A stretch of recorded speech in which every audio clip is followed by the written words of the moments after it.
Chapter 9. I learn how to grow zombies. The thing about flying on a Pegasus during the daytime is that if you're not careful you can cause a serious traffic accident on the Long Island Expressway. I had to keep Blackjack up in the clouds, which were fortunately pretty low in the winter. We darted around trying to keep the white Camp Half-Blood van in sight, and if it was cold on the ground it was seriously cold in the air, with icy rain stinging my skin. I was wishing I'd brought some of that Camp Half-Blood orange thermal underwear they sold in the camp store, but after the story about Phoebe and the Centaur blood t-shirt, I wasn't sure I trusted their products anymore. We lost the van twice, but I had a pretty good sense that they would go into Manhattan first, so it wasn't too difficult to pick up their trail again. Traffic was bad with the holidays and all. It was mid-morning before they got into the city. I landed Blackjack near the top of the Chrysler building and watched the white camp van, thinking it would pull into the Greyhound station, but it just kept driving. "Where's Argus taking them?" I muttered. "Oh, Argus ain't driving, boss," Blackjack told me. "That girl is." "Which girl?" "The hunter girl with the silver crown thing in her hair. Zoe. That's the one. Hey look, there's a donut shop. Can we hit the drive-thru?" I tried explaining to Blackjack that driving a flying horse through the drive-thru would give every cop in the donut shop a heart attack, but he didn't seem to get it. Meanwhile, the van kept snaking its way towards the Lincoln Tunnel. It had never even occurred to me that Zoe could drive. I mean, she didn't look 16. Then again, she was immortal. I wondered if she had a New York license, and if so, what her birth date said. "Well," I said, "let's get after them." We were about to leap off the Chrysler building when Blackjack whinnied in alarm and almost threw me. Something was curling around my leg like a snake. I reached for my sword, but when I looked down, there was no snake. Vines, grapevines, had sprouted from the cracks between the stones of the building. They were wrapping around Blackjack's legs, lashing down my ankles so he couldn't move. "Going somewhere?" Mr. D asked. He was leaning against the building with his feet levitating in the air, his leopard skin warm-up suit and black hair whipping around in the wind.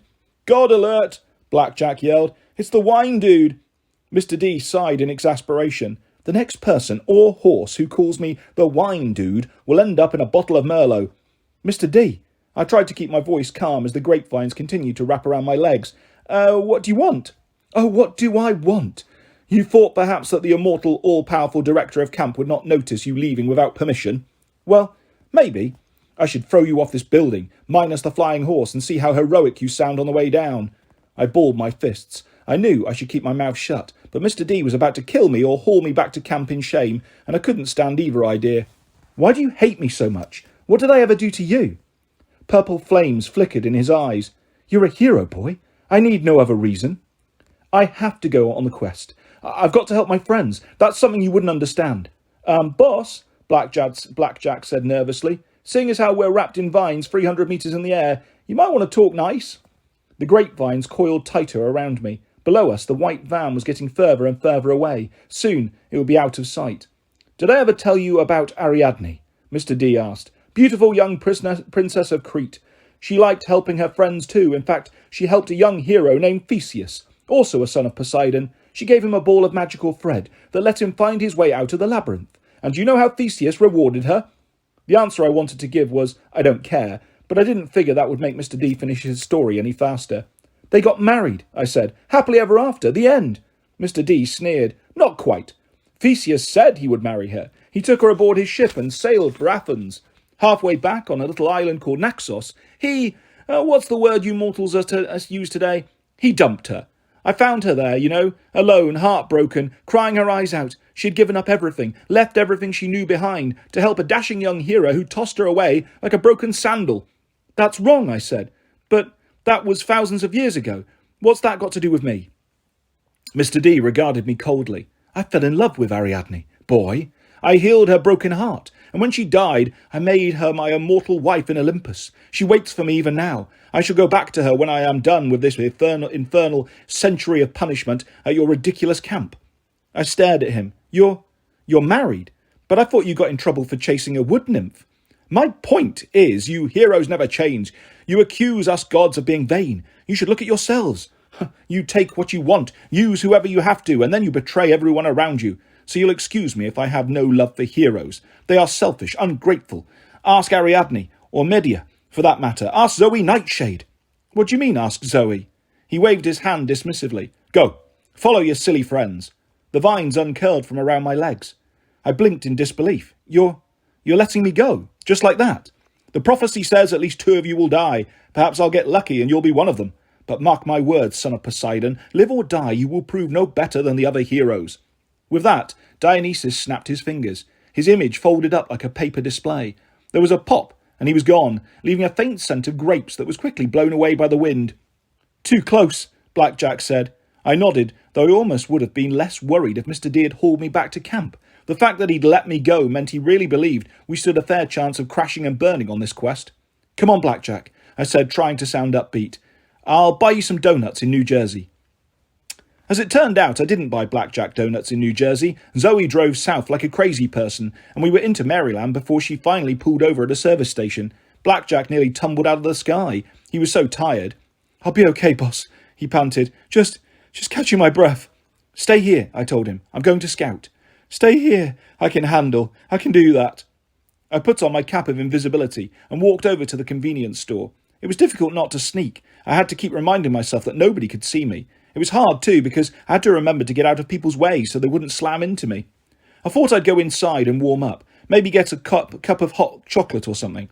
I had a little change in my pocket. I could leave it on the counter. I was wondering if the cup would turn invisible when I picked it up, or if I'd have to deal with a floating hot chocolate problem, when my whole plan was ruined by Zoe, Thalia, Bianca and Grover all coming out of the store. "Grover, are you sure?" Thalia was saying. "Well, pretty sure. 99%. Okay, 85%. "And you did this with acorns?" Bianca asked, like she couldn't believe it. Grover looked offended. "It's a time-honoured tracking spell. I'm pretty sure I did it right." "DC is about 60 miles from here," Bianca said. "Nico and I..." She frowned. We used to live there. That's strange. I'd forgotten." "I dislike this," Zoe said. "We should go straight west. The prophecy said west." "Oh, like your tracking skills are better," Thalia growled. Zoe stepped towards her. You challenge my skills, you scullion. You know nothing of being a hunter." "Oh, scullion, you're calling me a scullion. What the heck is a scullion?" "Whoa, you two," Grover said nervously. "Come on, not again." "Grover's right," Bianca said. "DC is our best bet." Zoe didn't look convinced, but she nodded reluctantly. "Very well, let us keep moving." "You're going to get us arrested driving," Thalia grumbled. "I look closer to 16 than you do." "Perhaps," Zoe snapped. "But I have been driving since automobiles were invented. Let us go." As Blackjack and I continued south, following the van, I wondered whether Zoe had been kidding. I didn't know exactly when cars were invented, but I figured that was like prehistoric times, back when people watched black and white TV and hunted dinosaurs. How old was Zoe? And what had Mr. D been talking about? What bad experiences she had with heroes? As we got closer to Washington, Blackjack started slowing down and dropping altitude. He was breathing heavily. "You okay?" I asked him. "Fine, boss. I could take on an army." "You don't sound so good." And suddenly I felt guilty because I'd been running the Pegasus for half a day, non-stop, trying to keep up with highway traffic. Even for a flying horse, that had to be rough. "Don't worry about me, boss. I'm a tough one." I figured he was right, but I also figured Blackjack would run himself into the ground before he complained, and I didn't want that. Fortunately, the van started to slow down. It crossed the Potomac River into central Washington. I started thinking about air patrols and missiles and stuff like that. I didn't know exactly how all those defences worked. I wasn't sure if Pegasi even showed up on your typical military radar, but I didn't want to find out by getting shot out of the sky. "Set me down there," I told Blackjack. "That's close enough." Blackjack was so tired he didn't complain. He dropped towards the Washington Monument and set me on the grass. The van was only a few blocks away. Zoe had parked at the curb. I looked at Blackjack. I want you to go back to camp. Get some rest. Graze. I'll be fine." Blackjack cocked his head sceptically. "You sure, boss?" You've done enough already," I said. "I'll be fine, and thanks a ton." "A ton of hay, maybe," Blackjack mused. "That sounds good. All right, but be careful, boss. I got a feeling they didn't come here to meet anything friendly and handsome like me." I promised to be careful, and then Blackjack took off, circling twice around the monument before disappearing into the clouds. I looked over at the white van. Everybody was getting out. Grover pointed towards one of the big buildings lining the mall. Thalia nodded, and the four of them trudged off into the cold wind. I started to follow, but then I froze. A block away, the door of a black sedan opened. A man with a grey military haircut got out. He was wearing dark shades and a black overcoat. Now, maybe in Washington you'd expect guys like that to be everywhere, but it dawned on me that I'd seen this same car a couple of times on the highway going south. It had been following the van. The guy took out his cell phone and said something into it, and then he looked around like he was making sure the coast was clear and started walking down the mall in the direction of my friends. The worst of it was, when he turned towards me, I recognised his face. It was Dr. Fawn, the manticore from Westover Hall. Invisibility cap on, I followed Fawn from a distance. My heart was pounding. If he had survived that fall from the cliff, then Annabeth must have too. My dreams had been right. She was alive and being held prisoner. Fawn kept well back from my friends, careful not to be seen. Finally, Grover stopped in front of a big building that said Air and Space Museum, the Smithsonian. I'd been here 1,000,000 years ago with my mum, but everything had looked so much bigger then. Thalia checked the door. It was open, but there weren't many people going in. Too cold, and it was school holidays. They slipped inside. Dr. Fawn hesitated. I wasn't sure why, but he didn't go into the museum. He turned and headed across the mall. I made a split-second decision and followed him. Fawn crossed the street and climbed the steps of the Museum of Natural History. There was a big sign on the door. At first I thought it said closed for pirate event. Then I realised pirate must be private. I followed Dr. Fawn inside, through a huge chamber full of mastodons and dinosaur skeletons. There were voices up ahead, coming from behind a set of closed doors. 2 guards stood outside. They opened the doors for Fawn, and I had to sprint to get inside before they closed them again. Inside, what I saw was so terrible, I almost gasped out loud, which probably would have got me killed. I was in a huge round room with a balcony ringing the second level. At least a dozen mortal guards stood on the balcony, plus 2 monsters, reptilian women, with double snake trunks instead of legs. I'd seen them before. Annabeth had called them Scythian Dracanae. But that wasn't the worst of it. Standing between the snake women, I could swear he was looking straight down at me, was my old enemy Luke. He looked terrible. His skin was pale and his blonde hair looked almost grey, as if he'd aged 10 years in just a few months. The angry light in his eyes was still there, but so was the scar down the side of his face, where a dragon had once scratched him. But the scar was now ugly red, as though it had recently been reopened. Next to him, sitting down so that the shadows covered him, was another man. All I could see were his knuckles on the gilded arms of the chair, like a throne. "Well?" asked the man in the chair. His voice was just like the one I'd heard in my dream, not as creepy as Cronus's, but deeper and stronger, like the earth itself was talking. It filled the whole room, even though he wasn't yelling. Dr. Fawn took off his shades. His 2 coloured eyes, brown and blue, glittered with excitement. He made a stiff bow and then spoke in his weird French accent. "They are here, General." "I know that, you fool," boomed the man. "But where?" "In the Rocket Museum." "The Air and Space Museum," Luke corrected irritably. Dr. Fawn glared at Luke. "As you say, sir." I got the feeling Fawn would just as soon impale Luke with one of his spikes as call him sir. "How many?" Luke asked. Fawn pretended not to hear. "How many?" the General demanded. "4, General," Fawn said. "The satyr, Grover Underwood, and the girl with the spiky black hair and the, how do you say, punk clothes and the horrible shield." "Thalia," Luke said. "And 2 other girls, hunters. One wears a silver circlet." "That one I know," the General growled. Everyone in the room shifted uncomfortably. "Let me take them," Luke said to the General. "We have more than enough." "Patience," the General said. "They'll have their hands full already. I've sent a little playmate to keep them occupied." "But we cannot risk you, my boy." "Yes, boy," Dr. Fawn said with a cruel smile. "You are much too fragile to risk. Let me finish them off." "No." The General rose from his chair, and I got my first look at him.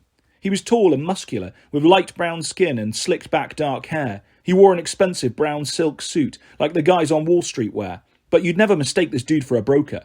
He had a brutal face, huge shoulders, and hands that could snap a flagpole in half.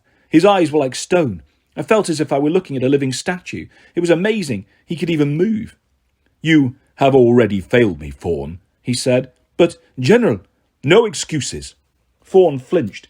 I thought Fawn was scary when I first saw him in his black uniform at the military academy, but now, standing before the General, Fawn looked like a silly wannabe soldier. The General was the real deal. He didn't need a uniform. He was a born commander. "I should throw you into the pits of Tartarus for your incompetence," the General said. "I send you to capture a child of the 3 elder gods, and you bring me a scrawny daughter of Athena." "But you promised me revenge," Fawn protested. "A command of my own." "I am Lord Cronus's senior commander," the General said, "and I will choose lieutenants who get me results. It was only thanks to Luke that we salvaged our plan at all. Now get out of my sight, Fawn, until I find some other menial task for you." Thorn's face turned purple with rage. I thought he was going to start frothing at the mouth or shooting spines, but he just bowed awkwardly and left the room. Now, my boy, the general turned to Luke. The first thing we must do is isolate the half-blood Thalia. The monster we seek will then come to her. The hunters will be difficult to dispose of, Luke said. Zoe Nightshade. Do not speak her name. Luke swallowed. Sorry, General, I just... The general silenced him with a wave of his hand. Let me show you, my boy, how we will bring the hunters down. He pointed to a guard on the ground level. Do you have the teeth? The guy stumbled forward with a ceramic pot. Yes, General. Plant them, he said. In the centre of the room was a big circle of dirt, where I guess a dinosaur exhibit was supposed to go. I watched nervously as the guard took sharp white teeth out of the pot and pushed them into the soil. He smoothed them over, while the general smiled coldly. The guard stepped back from the dirt and wiped his hands. Ready, General. Excellent. Water them and we will let them scent their prey. The guard picked up a little tin watering can with daisies painted on it, which was kind of bizarre because what he poured out wasn't water. It was dark red liquid, and I got the feeling it wasn't Hawaiian punch. The soil began to bubble. Soon, the general said, I will show you, Luke, soldiers that will make your army from that little boat look insignificant.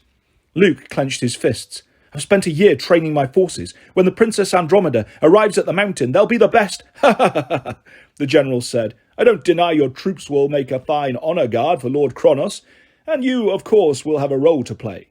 I thought Luke turned paler when the general said that. But under my leadership, the forces of Lord Kronos will increase 100-fold. We will be unstoppable. Behold my ultimate killing machines. The soil erupted. I stepped back nervously. In each spot where a tooth had been planted, a creature was struggling out of the dirt. The first of them said, Mew. It was a kitten, a little orange tabby with stripes like a tiger. Then another appeared, until there were a dozen rolling around and playing in the dirt. Everyone stared at them in disbelief. The general roared, What is this? Cute cuddly kittens? Where did you find those teeth? The guard who'd brought the teeth cowered in fear.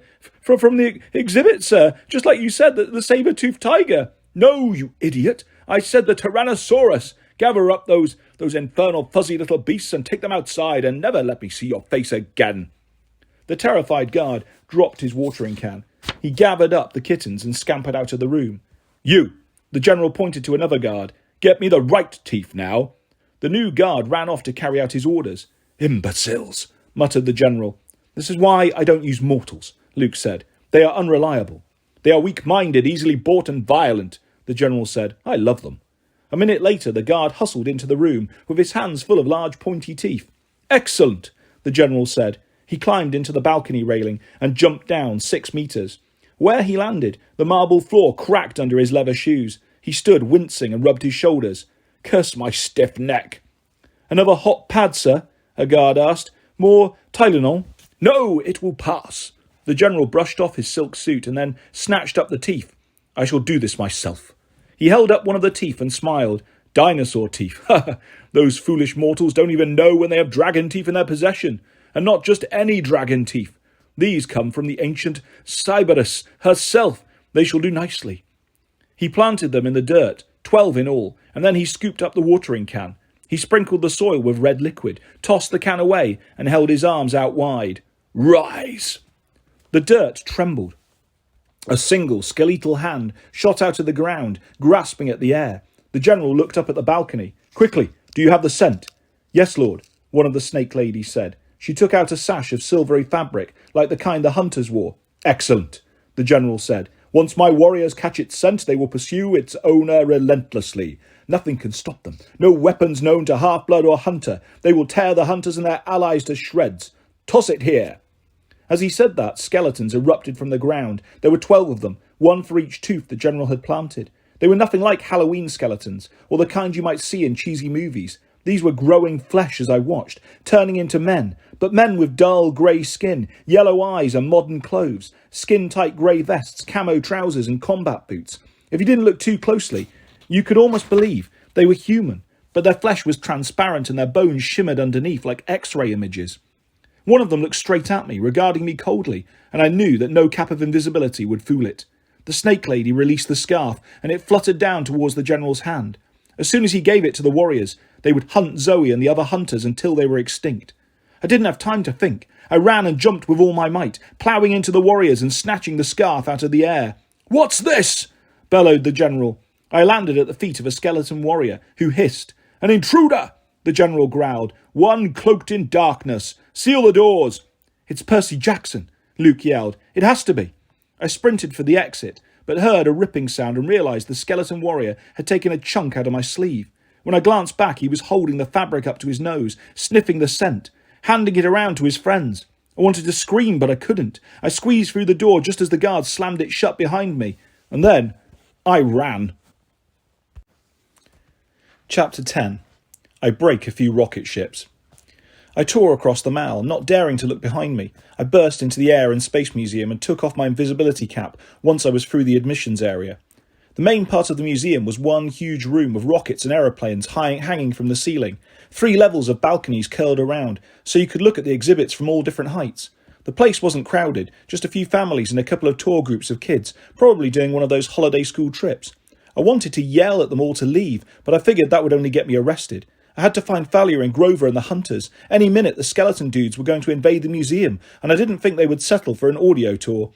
I ran into Thalia, literally. I was barreling up the ramp to the top floor balcony and slammed into her, knocking her into an Apollo space capsule. Grover yelped in surprise. Before I could regain my balance, Zoe and Bianca had arrows notched, aimed at my chest. Their bows had just appeared out of nowhere. When Zoe realised who I was, she didn't seem anxious to lower her bow. "You! How dare you show thy face here?" "Percy," Grover said. "Thank goodness." Zoe glared at him and he blushed. Gosh, you're not supposed to be here." "Luke," I said, trying to catch my breath. "He's here."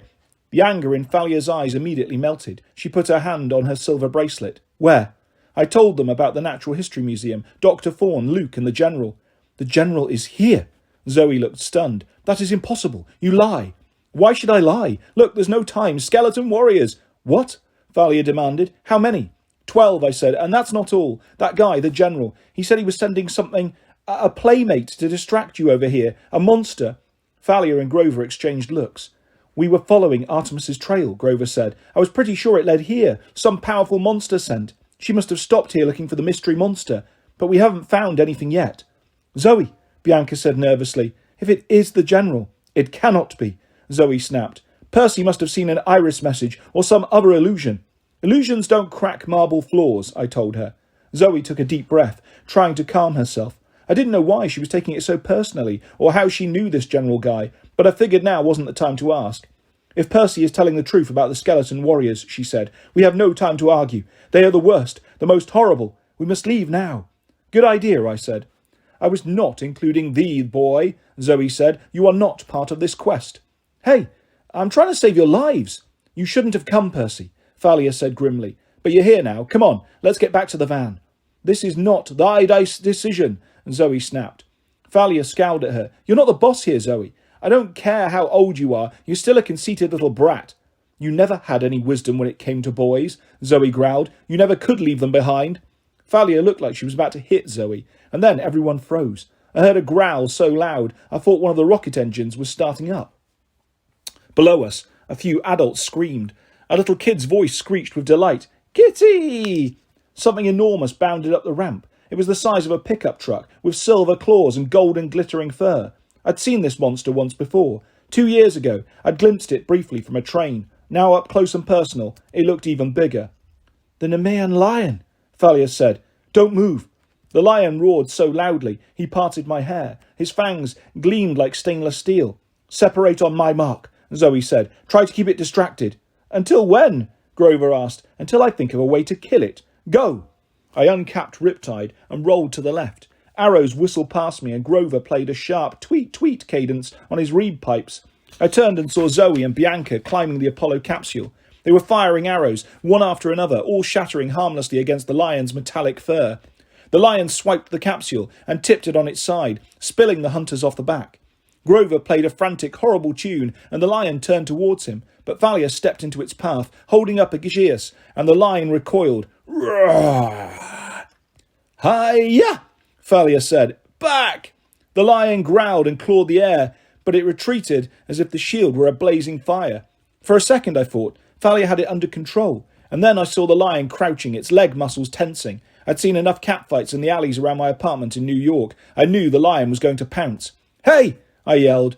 I don't know what I was thinking, but I charged the beast. I just wanted to get it away from my friends. I slashed with Riptide, a good strike to the flank that should have cut the monster into meow mix, but the blade just clanged against its fur in a burst of sparks.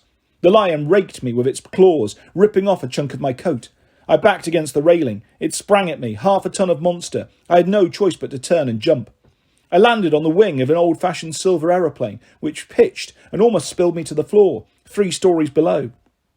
An arrow whizzed past my head. The lion jumped into the aeroplane, and the cords holding it began to groan. The lion swiped at me, and I dropped onto the next exhibit, a weird-looking spacecraft with blades like a helicopter. I looked up and saw the lion roar, inside its maw, a pink tongue and throat. Its mouth, I thought. Its fur was completely invulnerable, but if I could strike it in the mouth, the only problem was the monster moved too quickly. Between its claws and fangs, I couldn't get close without getting sliced to pieces. "Zoe!" I shouted. "Target the mouth!" The monster lunged. An arrow zipped past me, missing completely, and dropped from the spaceship onto the top of the floor exhibit, a huge model of the Earth. I slid down Russia and dropped off the equator. The Nemean lion growled and steadied itself on the spacecraft, but its weight was too much. One of the cords snapped and the display swung down like a pendulum. The lion leapt off onto the model Earth's North Pole. "Grover!" I yelled. "Clear the area!" Groups of kids were running around screaming. Grover tried to crawl them away from the monster just as the other cord on the spaceship snapped and the exhibit crashed to the floor. Thalia dropped off the second floor railing and landed across from me, on the other side of the globe. The lion regarded us both, trying to decide which of us to kill first. Zoe and Bianca were above us, bows ready, but they kept having to move around to get a good angle. "No clear shot," Zoe yelled. Get it to open its mouth more." The lion snarled from the top of the globe. I looked around. Options. I needed. The gift shop. I had a vague memory from my trip here as a little kid. Something I'd made my mum buy me, and I'd regretted it. If they still sold that stuff. "Thalia," I said, "keep it occupied." She nodded grimly. "Hiya!" She pointed her spear, and a spidery arc of blue electricity shot out, zapping the lion in the tail. Roar! The lion turned and pounced. Thalia rolled out of its way, holding up aegis to keep the monster at bay, and I ran for the gift shop. "This is no time for souvenirs, boy," Zoe yelled. I dashed into the shop, knocking over rows of T-shirts, jumping over tables full of glow-in-the-dark planets and space ooze. The sales lady didn't protest. She was too busy cowering behind her cash register. There, on the far wall, glittery silver packets, whole racks of them. I scooped up every kind I could find and ran out of the shop with an armful. Zoe and Bianca were still showering arrows on the monster, but it was no good. The lion seemed to know better than to open its mouth too much. It snapped at Thalia, slashing with its claws. It even kept its eyes narrowed to tiny slits. Thalia jabbed at the monster and backed up. The lion pressed her. "Percy," she called, "whatever you're going to do." The lion roared and swatted like a cat toy, sending her flying into the side of a Titan rocket. Her head hit the metal, and she slid to the floor. "Hey!" I yelled at the lion. I was too far away to strike, so I took a risk. I hurled Riptide like a throwing knife. It bounced off the lion's side, but that was enough to get the monster's attention. It turned towards me and snarled. There was only one way to get close enough. I charged, and as the lion leapt to intercept me, I chucked a space food pouch into its maw. A chunk of cellophane wrapped freeze-dried strawberry parfait. The lion's eyes got wide and it gagged like a cat with a hairball. I couldn't blame it. I remembered feeling the same way when I tried to eat space food as a kid. The stuff was just plain nasty. "Zoe, get ready," I yelled. Behind me I could hear people screaming. Grover was playing another horrible song on his pipes. I scrambled away from the lion. It managed to choke down the space food packet and looked at me with pure hate. "Snack time," I yelled. It made the mistake of roaring at me, and I got an ice cream sandwich in its throat. Fortunately, I'd always been a pretty good pitcher, even though baseball wasn't my game. Before the lion could stop gagging, I shot in 2 more flavours of ice cream and a freeze-dried spaghetti dinner. The lion's eyes bulged and bugged. It opened its mouth wide and reared up on its back paws, trying to get away from me. "Now!" I yelled. Immediately, arrows sprouted from the lion's maw. 2, 4, 6. The lion thrashed wildly, turned and fell backwards. And then it was still.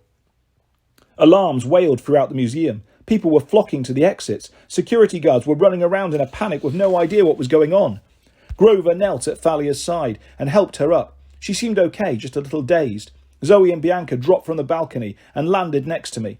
"Zoe, eyed me cautiously. That was an interesting strategy. Hey, it worked. She didn't argue. The lion seemed to be melting, the way dead monsters do sometimes, until there was nothing left but its glittering fur coat, and even that seemed to be shrinking to the size of a normal lion's pelt. Take it, Zoe told me. I stared at her. What, the lion's fur? Isn't that like an animal rights violation or something? It is a spoil of war, she told me. It is rightly thine. You killed it, I said. She shook her head, almost smiling. I think thy ice cream sandwich did that. Fair is fair, Percy Jackson. Take the fur. I lifted it up. It was surprisingly light. The fur was smooth and soft. It didn't feel at all like something that could stop a blade. As I watched, the pelt shifted and changed into a full-length golden brown coat. Not exactly my style, I murmured. We have to get out of here, Grover said. The security guards won't stay confused for long. I noticed for the first time how strange it was that the guards hadn't rushed forward to arrest us. They were scrambling in all directions, except ours, like they were madly searching for something. A few were running into the walls or each other. You did that? You did that? I asked Grover. He nodded, looking a little embarrassed. A minor confusion song. I played some Barry Manilow. It works every time, but it'll only last a few seconds. The security guards are not our biggest worry, Zoe said. Look. Through the glass walls of the museum, I could see a group of men walking across the lawn, grey men in grey camouflage outfits. They were too far away for us to see their eyes, but I could feel their gaze aimed straight at me. Go, I said. They'll be hunting me. I'll distract them. No, Zoe said. We go together. I stared at her. But you said you are part of this quest now, Zoe said grudgingly. I do not like it, but there is no changing fate. You are the 5th quest member, and we are not leaving anyone behind.